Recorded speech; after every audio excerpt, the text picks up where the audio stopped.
At family dinner, my sister declared, "Mom and Dad say you never contribute anything to this family." Everyone clapped. I smiled and said, "Perfect. Then the $8,000 I've been paying toward their mortgage every month stops today." My dad choked on his drink, and my mom went pale. You know that feeling when your family tears you apart, right there at the dinner table, while you're secretly the one holding their whole world together? Well, that's exactly what happened to me, and it shattered everything I thought I knew about loyalty and love. It was another one of those monthly family dinners. The roast chicken sat there, perfect and golden, just like everything else my mother ever put on that table. I watched the steam curling off the mashed potatoes, bracing myself, because I knew what was coming. My sister, Lauren, cleared her throat, and that particular tone she uses when she wants everyone's undivided attention filled the room. "So, as I was saying," she began, "the renovation on our guest bathroom is finally complete. Marble countertops, heated floors, the works. Derek spared no expense." My brother-in-law, Derek, nodded smugly, his arm draped possessively over her chair. 8-year-old Tyler, my nephew, was playing with his food, while my parents sat at opposite ends, surveying their little kingdom. "That sounds lovely, sweetheart," Mom cooed, beaming at Lauren with a pride that used to make my stomach churn. Now, it just made me tired. I kept my eyes on my plate, meticulously cutting my chicken into smaller and smaller pieces. This was my strategy for these dinners: stay quiet, stay invisible, get through it, go home. "Must be nice having Derek's income," Aunt Patricia chimed in from across the table. She was Mom's sister, and never missed a dinner, probably because the food was free and the drama was entertaining. "A senior partner at 35. That's impressive." 36, Derek corrected, though nobody had asked. "Just had a birthday last month." "Which reminds me," Lauren said, and that's when I felt something shift. The hairs on the back of my neck stood up. "We've been talking, and we think it's time we address something as a family." "Here we go," I thought, setting down my fork. Lauren reached over and squeezed Mom's hand. "It's been bothering Mom and Dad for a while now, and honestly, it bothers Derek and me, too. We just think someone needs to say it." My father, who'd been quietly eating, suddenly looked very interested in his wine glass. Mom's expression softened, became sympathetic, which, somehow, was even worse than her usual critical stare. "Say what?" I heard myself ask, even though I knew I shouldn't engage. Lauren took a deep breath, like she was about to deliver devastating news. "Shirley. You're 32 years old. You've been working at the same mid-level marketing job for 5 years. You're still renting that tiny apartment downtown. You drive a car that's nearly a decade old." "My car runs fine," I said quietly, hating the defensive note in my voice. "That's not the point," Lauren snapped, her voice gaining an edge. "The point is, you're not moving forward. You're not contributing. You're just existing." Derek nodded sagely, as if Lauren had just spouted ancient philosophy instead of utter nonsense. Tyler asked if he could be excused. "Sit still," Lauren told him. "I have a good job," I tried, my hand starting to shake under the table. "I pay my bills. I'm doing fine." "Are you, though?" This came from Aunt Patricia, who apparently felt entitled to weigh in on my life. When Lauren and Derek bought their house, they invited the whole family. When they had Tyler, there was a beautiful nursery ready. They contribute. They build. They achieve. My hands were shaking so hard I pressed them against my thighs. "Honey," Mom said, her tone so condescending I almost laughed. "We love you." "We do. But Lauren has a point. You've never really contributed much to this family. You keep to yourself. You barely visit. And when you do come around, you don't bring anything to the table." "Literally or figuratively?" I asked, my voice sharper than intended. "Because I brought wine tonight, and last month I brought dessert, and the month before." "That's not what your mother means," Dad interrupted, finally putting down his wine glass and looking at me directly. She means you don't participate. You don't help. When we needed someone to watch the house while we went on that cruise, Lauren stepped up. When we needed help moving furniture, Derek and Lauren came over. You're always too busy. I was working. I protested. I couldn't take time off on such short notice.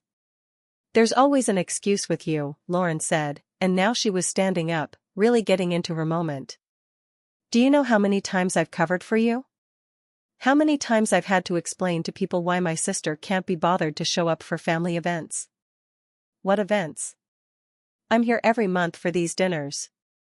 Tyler's birthday party last year. You left after an hour. I had food poisoning. Did you, though? Lauren's eyebrows rose dramatically. Or were you just uncomfortable because everyone there was successful and you felt out of place? The table had gone utterly silent. Even Tyler had stopped fidgeting. Everyone was staring at me, waiting to see how I would respond to this ambush. I don't know what you want me to say, I managed. Lauren sat back down, folding her hands on the table like a CEO leading a board meeting. I want you to acknowledge that you've been a disappointment. That you've let this family down. That while the rest of us have been building lives and contributing to something bigger than ourselves, you've been coasting along, taking up space. Lauren, I whispered, that's cruel. It's honest, she shot back. Someone needed to say it. Mom and Dad have been too nice, too patient with you. But I'm done watching you drift through life while they worry about you constantly. I looked at my parents. Dad was studying his plate again. Mom was dabbing at her eyes with her napkin, like this whole thing was making her emotional, instead of being something she'd clearly orchestrated. Is this true? I asked them. You told Lauren you feel this way about me? We're concerned, honey, Mom said. We just want better for you. Better? The word tasted bitter. Look, Derek chimed in, because apparently his input was needed. I'm going to be blunt here. At your age, Lauren and I already had our house, our son, our careers on track. We had something to show for our efforts. What do you have? The question hung in the air like smoke. What did I have? I had exhaustion. I had anxiety. I had years of watching my sister get praised for everything while I got criticized for not being enough. I had a relationship with my parents that felt more obligatory than loving. I had monthly dinners where I felt like a ghost at my own family's table. And I had something else. Something none of them knew about.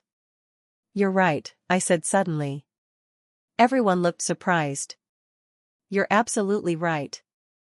I don't contribute anything to this family. Lauren leaned back in her chair, a smirk playing on her lips. I'm glad you can finally admit it. Mom. Dad. I continued, looking directly at them. Lauren's correct. I haven't contributed anything meaningful. I haven't helped with your house or your renovations. I haven't been there for the big moments. Well, Mom said carefully. We appreciate you acknowledging that. So, it's settled then, Lauren said, actually smiling now. Maybe this can be a turning point for you, Shirley. Maybe you can finally start making something of yourself. Around the table, I saw nods. Aunt Patricia looked pleased with how this intervention had gone. Derek had that smug expression people get when they think they've helped someone see the light. Tyler was confused but quiet. I stood up. Every pair of eyes followed me. Since we're all in agreement that I contribute nothing, I said, keeping my voice steady and calm, then I suppose there's no reason for me to continue with the payments. Dad's fork clattered against his plate. What payments? I smiled. It felt strange on my face, unfamiliar. The $8,000 I've been transferring to your account every single month for the past 3 years. The money that's been covering your mortgage. The color drained from Mom's face so quickly I thought she might faint. Dad started coughing, choking on the wine he'd just sipped. Lauren's smug satisfaction morphed into complete confusion. What are you talking about? She demanded. I pulled out my phone, opened my banking app, and turned it around so everyone could see the screen. Transaction after transaction, every month. $8,000 sent to an account under my parents' names. 3 years ago, I explained, my voice chillingly calm, Dad came to me privately. He told me they were in trouble. The business had some bad quarters. They'd refinanced the house twice and couldn't keep up with payments.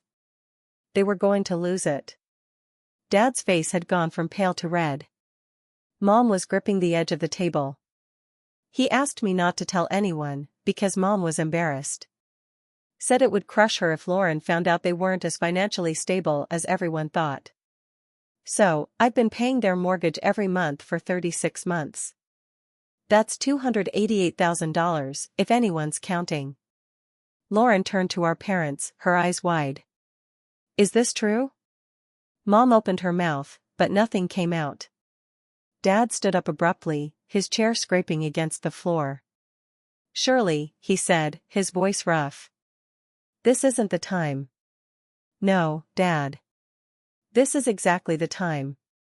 I looked around the table. Everyone here just spent the last 20 minutes telling me what a disappointment I am. How I don't contribute. How I'm just taking up space in this family. So, I'm agreeing with you. Starting tomorrow, those payments stop. You can't do that. Mom finally found her voice. We had an arrangement. An arrangement? I let out a laugh that didn't sound like me at all. An arrangement you told me to keep secret so Lauren wouldn't know? An arrangement where I've been paying your bills while you let everyone think I'm a failure? Derek was doing math in his head. I could see it. His eyes had widened as he realized just how much money we were talking about. Wait, Lauren said slowly. You're saying you've had enough money to pay their mortgage all this time? Where did you get that kind of money? My mid-level marketing job, I said, letting the words land. The one you all just spent dinner mocking. I'm a senior strategist. I make $180,000 a year. I could afford a house like yours, Derek, but I chose to keep renting my tiny apartment so I could help our parents keep theirs. The silence was absolute. But you said, Lauren started. I never said anything about what I make, I corrected her. You all just assumed. You saw my old car and my small apartment and decided I must be struggling. Nobody ever asked. Not once in 3 years did anyone at this table ask me how I was really doing. Aunt Patricia had the decency to look uncomfortable. Tyler asked his mom what was happening and she shushed him. Shirley, please, Dad said, and his voice cracked. Can we discuss this privately? Why? So you can convince me to keep funding your lifestyle while everyone thinks I'm the family disappointment? So Mom can keep crying about how worried she is about me while I'm literally keeping a roof over her head? That's not fair. Mom said, tears streaming down her face now. We never asked you to pay that much. You offered. You're right. I did offer. Because you're my parents and you were in trouble and I loved you enough to help. But apparently, that didn't count as contributing to the family. Apparently, being there when you actually needed me meant nothing compared to showing up with expensive bottles of wine and stories about bathroom renovations. I grabbed my purse from the back of my chair. My hands had stopped shaking. In fact, I felt steadier than I had in years. The payment scheduled for Friday will be the last one, I said. After that, you're on your own. Maybe Lauren and Derek can help. After all, they're the ones who contribute around here. Shirley, wait. Dad moved toward me, but I stepped back. I've waited, I told him. I've waited for someone in this family to see me, to value me, to treat me like I matter. I'm done waiting. Lauren found her voice again. You can't just abandon them. They're parents. I'm not abandoning anyone. I'm simply agreeing with you. I don't contribute anything, remember? You all made that very clear. So, my lack of contribution won't be missed.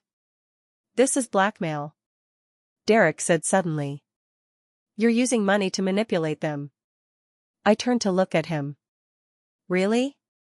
This man, who had sat at my parents' table eating food bought with money I provided, while judging me. No, Derek.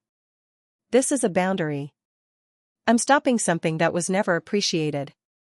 If you think that's manipulation, maybe you should look up the definition. I walked toward the door. Behind me, chaos erupted. Mom was crying harder now. Dad was trying to explain something to Lauren, who was shouting questions. Aunt Patricia was asking if someone could please clarify what just happened. Tyler was definitely crying. At the door, I paused and turned back one more time. For what it's worth, I said, I really did get food poisoning at Tyler's birthday party. I spent that night in the emergency room. I texted Mom from the hospital. She never responded. Mom's face crumbled. I thought you were making an excuse. I know, I said simply. That's the problem. I left my parents' house and got into my decade-old car that ran perfectly fine. I drove back to my tiny downtown apartment that I'd carefully chosen because it was in my budget after helping my parents. I walked past my modest furniture, my small kitchen, and my view of the alley, and I felt lighter than I had in years. My phone started ringing before I even got my shoes off. Dad. I declined the call. Then Mom, then Lauren. I declined them all and turned off my phone. I poured myself a glass of wine and sat on my small balcony, looking out at the city lights. The air was cool, and I could hear traffic in the distance, the ambient hum of life continuing, regardless of personal drama. My hands were shaking again, but this time it was adrenaline, not fear. 3 years. 3 entire years of sacrifice, and they'd never once acknowledged it. I thought back to that first conversation with Dad. He'd shown up at my apartment unannounced on a Tuesday evening. I remember because I'd just gotten home from a particularly brutal workday and was still in my professional clothes when he knocked. His face had been gray, aged in a way I hadn't noticed before. Can I come in? And something in his voice told me this wasn't a casual visit. We'd sat at this very same small kitchen table. He couldn't meet my eyes as he explained how bad things had gotten. The business he'd invested in with his friend Martin had collapsed. The friend had disappeared with most of the capital. Dad had been too embarrassed to tell Mom the full extent of the losses. He'd refinanced their house twice trying to cover the shortfall. And now the payments were more than they could manage on his retirement income and Mom's part-time bookkeeping job. We're going to lose everything, he'd said. And I'd never seen my father cry before that moment. Your mother doesn't know how bad it is. She thinks we're just having a tight month. If she finds out I've destroyed our financial security, it'll kill her. I'd wanted to ask why he hadn't gone to Lauren first. Lauren, with her lawyer husband and their big house and their seemingly perfect life. But I already knew the answer. Lauren would have judged him. Lauren would have told everyone. Lauren couldn't keep a secret if her life depended on it, and she'd have held it over their heads forever. How much do you need? I'd asked. When he told me the mortgage payment, I'd done quick math in my head. I'd just gotten a significant raise at work, a promotion to senior strategist that had bumped my salary to a level I'd never imagined reaching. I was living well below my means, saving aggressively, planning for a future that felt abstract and far away. I could afford it. Technically, I can help, I'd said. But, Dad, you have to tell Mom eventually. This can't be a permanent solution. He promised me it would only be for a few months, a year at most, just until he got back on his feet, found some consulting work, built their savings back up. He promised. That was 3 years ago. In that time, I'd watched my savings account flatten instead of grow. I passed on opportunities because I couldn't afford the risk. My coworker Jessica had invited me to invest in a startup with her, something that could have doubled my money, but I declined because I couldn't spare the capital. Another friend had asked me to go on a girls' trip to Hawaii, and I'd made up an excuse about work because I couldn't justify the expense. I'd dated someone for 6 months, a guy named Alex, who I'd really liked. When he started talking about moving in together, about finding a place we could share, I panicked. How could I explain that I couldn't afford to upgrade my living situation, that my modest lifestyle wasn't a choice, but a necessity created by a secret I couldn't share? The relationship had fizzled out, and he told a mutual friend he thought I wasn't serious about a future together. He'd been right, but not for the reasons he thought. The next morning, I woke up to 47 missed calls and 32 text messages. I made myself coffee and read through them at my small kitchen table. Dad, please call us. We need to talk about this. Mom, I'm so sorry. I never meant for you to feel unappreciated. Please don't do this. Lauren, you're being completely unreasonable. Call me immediately. Derek, as someone with financial expertise, I think we should all sit down and discuss this rationally. Aunt Patricia, I had no idea about any of this. Your mother is devastated. There were more variations on themes of desperation, anger, and belated appreciation. I deleted most of them and composed a single group message. I meant what I said. The payment stops Friday. You have 3 days to figure out your finances. Don't contact me again until you're ready to have a conversation where I'm treated with actual respect. I sent it, then blocked their numbers for 48 hours. I needed space to think, to breathe, to figure out who I was without the weight of my family's expectations crushing me. Work that week was a welcome distraction.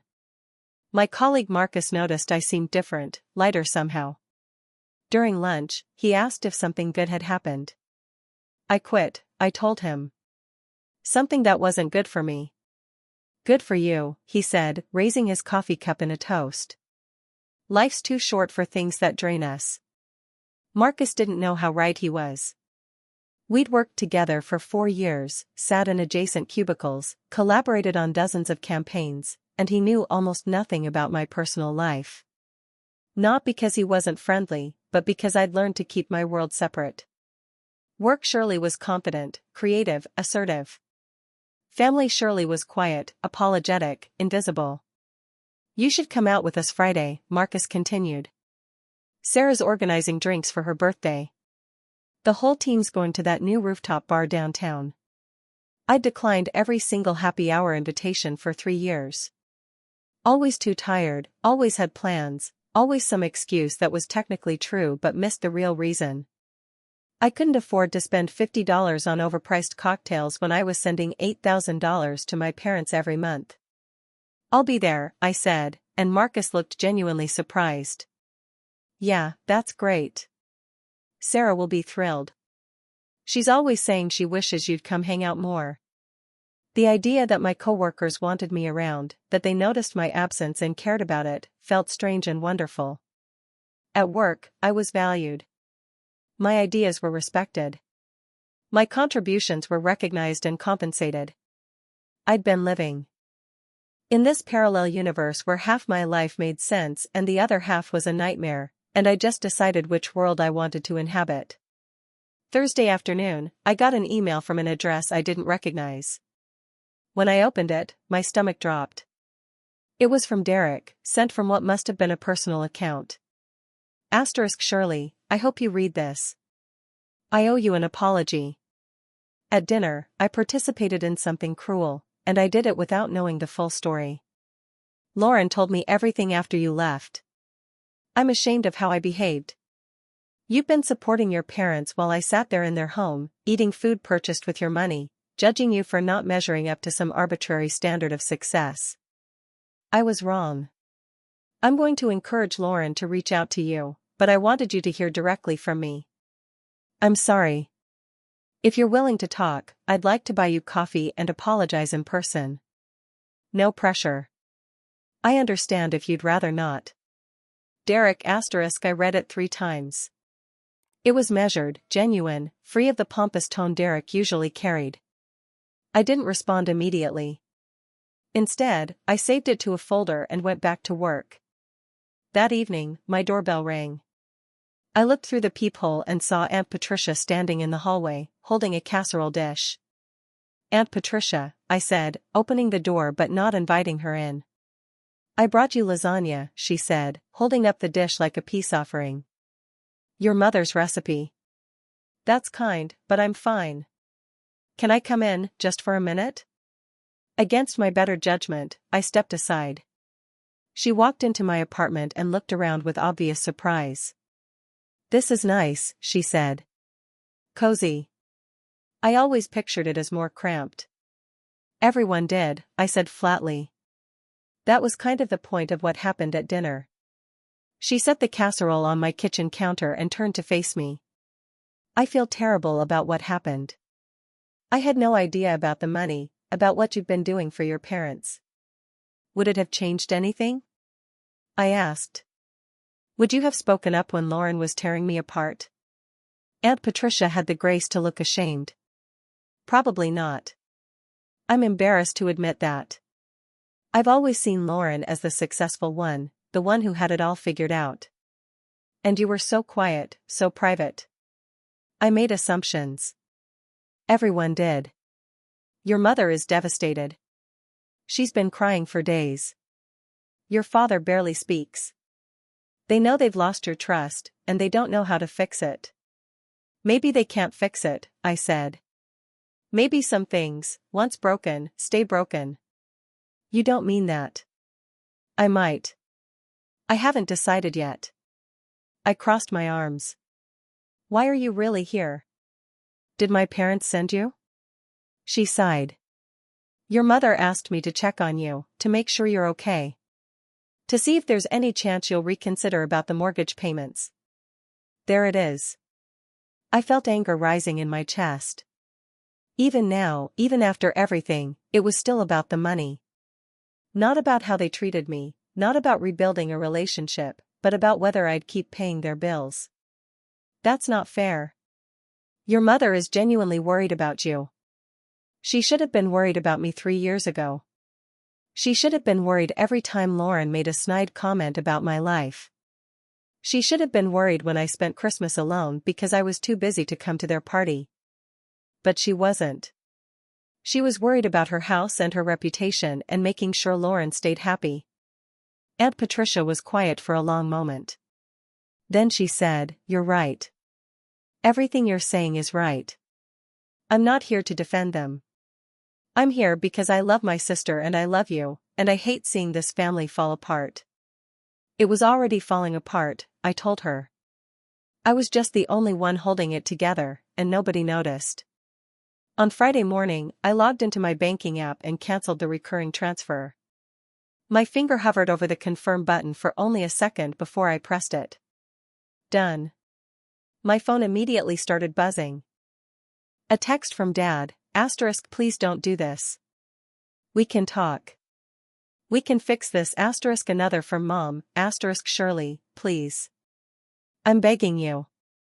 We need that payment, *. I turned my phone face down and got ready for work. In the mirror, I looked the same as always, but I felt fundamentally different, like I'd been carrying a backpack full of rocks for years, and had finally set it down. At the office, I threw myself into a presentation for a major client. The campaign was ambitious, creative, exactly the kind of work that had earned me my promotion and my salary. My boss, Stephanie, stopped by my desk around 11. The mock-ups look great, she said. Clients are going to love them. You have a real gift for this, Shirley. Thanks, I said, and actually meant it. You seem energized lately, more engaged. Whatever you're doing, keep it up. If only she knew that what I was doing was blowing up my family relationships and canceling 6-figure financial commitments. But she was right. I did feel energized. Around 2 o'clock in the afternoon, my phone rang from an unfamiliar number. I almost declined it, but something made me answer. Shirley, it's Mom, she sobbed, calling from what must have been a neighbor's phone. The payment didn't go through. Please, we need to talk about this. Mom, I told you the payments are done. But we can't figure it out in a week. We need more time. You've had 3 years, I said calmly. That's more time than most people get. I have to go. I'm at work. I hung up before she could respond and immediately blocked that number, too. That evening, I went to Sarah's birthday drinks. The rooftop bar was sleek and modern, with a view of the city skyline that took my breath away. My coworkers were already there, laughing and talking. And when I walked in, Sarah actually squealed. "Shirley, you came.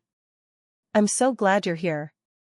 She hugged me, and I realized this was the first genuine, uncomplicated affection I'd received in months. No judgment, no expectations, just happiness that I'd shown up. Marcus bought me a drink. Sarah introduced me to people from other departments I'd only known by email. We talked about work and movies and restaurants and absolutely nothing related to family or money or disappointment. It was normal, easy fun. Around 9, I stepped out onto the balcony for some air. The city stretched out below, millions of lights, millions of lives being lived. Somewhere out there, my parents were probably panicking about their mortgage. Lauren was probably crafting some strategy to fix everything. But here, in this moment, I was just Shirley. Not the disappointing daughter, not the secret benefactor, just me. "You okay?" Marcus had followed me outside. "Better than okay," I said. "This was really nice. Thank you for inviting me." "We've been inviting you for years," he pointed out gently. "What changed?"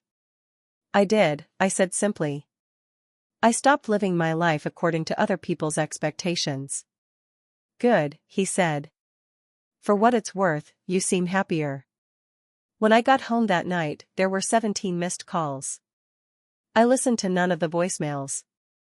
Instead, I ordered takeout from my favorite Thai place, the one I'd stopped ordering from because it was too expensive.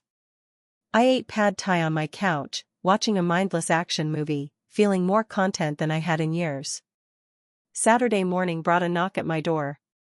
I knew who it would be before I opened it.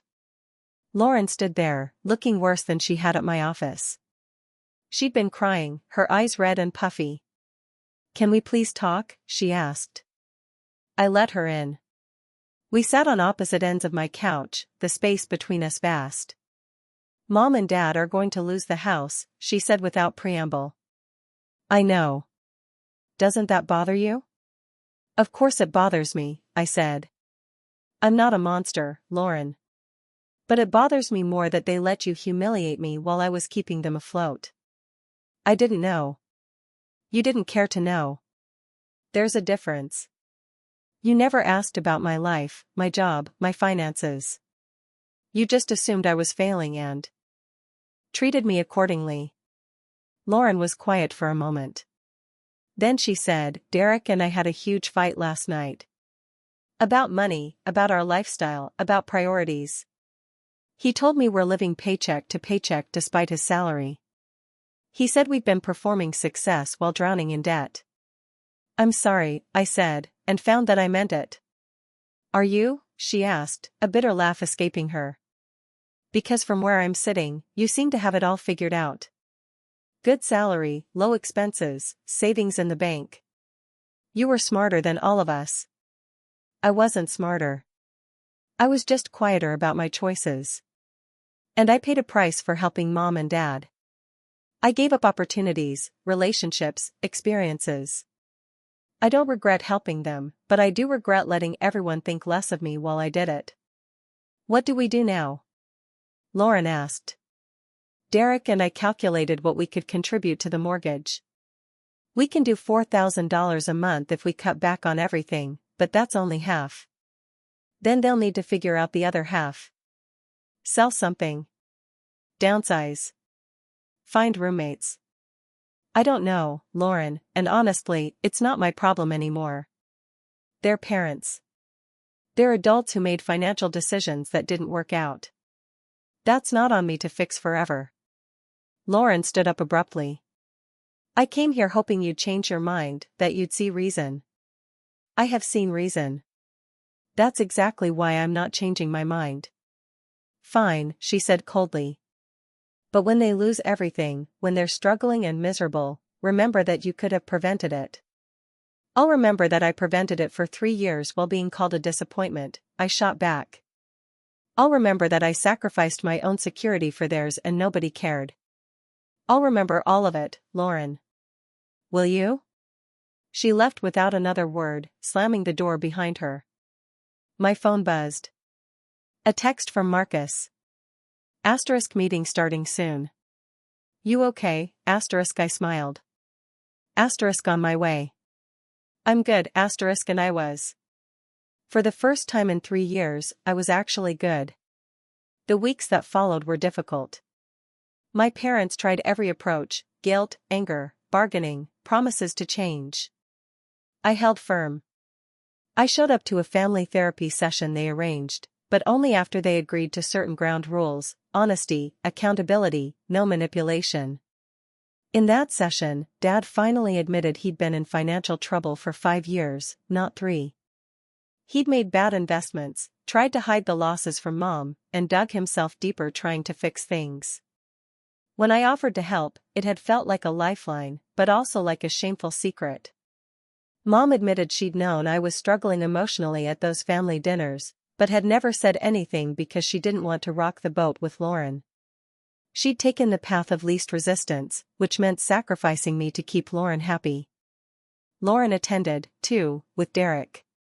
They admitted they'd been using their lifestyle to measure their worth, and seeing me live simply had threatened that narrative. Tearing me down had been easier than examining their own choices. It was painful and messy, and absolutely necessary. I didn't forgive them immediately. Forgiveness, I learned, isn't a single moment, but a process. Some days I was angry. Some days I was sad. Some days I felt nothing at all. My parents did lose the house eventually. They couldn't make the payments even with Lauren and Derek helping. They moved into a much smaller condo, and honestly, they seemed happier, less stressed about maintaining appearances, more focused on what actually mattered. Lauren and Derek started going to financial counseling. They sold the house with the expensive guest bathroom and bought something more modest.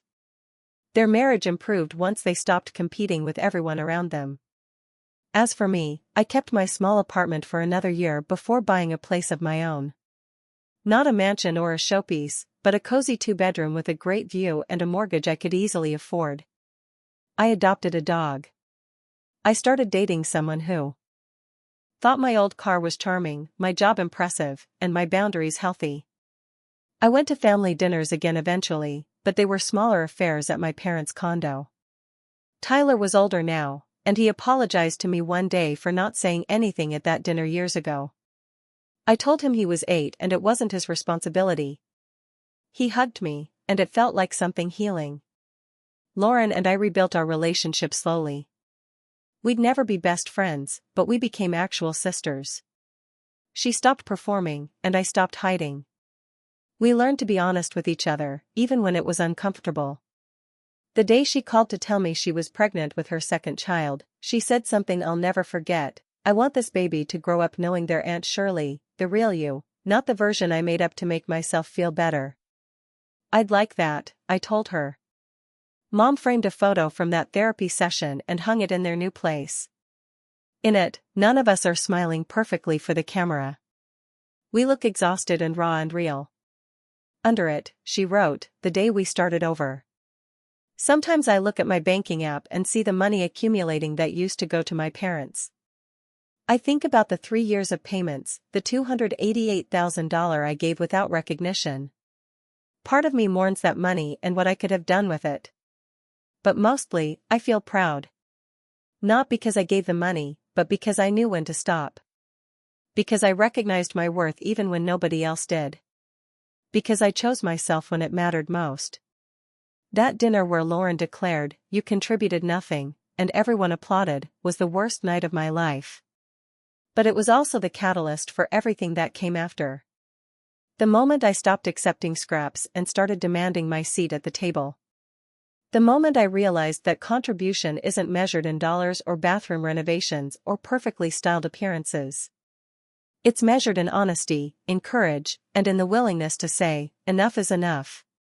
I smiled and said the payments would stop, and my whole world changed. Sometimes, the quietest moments of resistance are the loudest declarations of self-worth.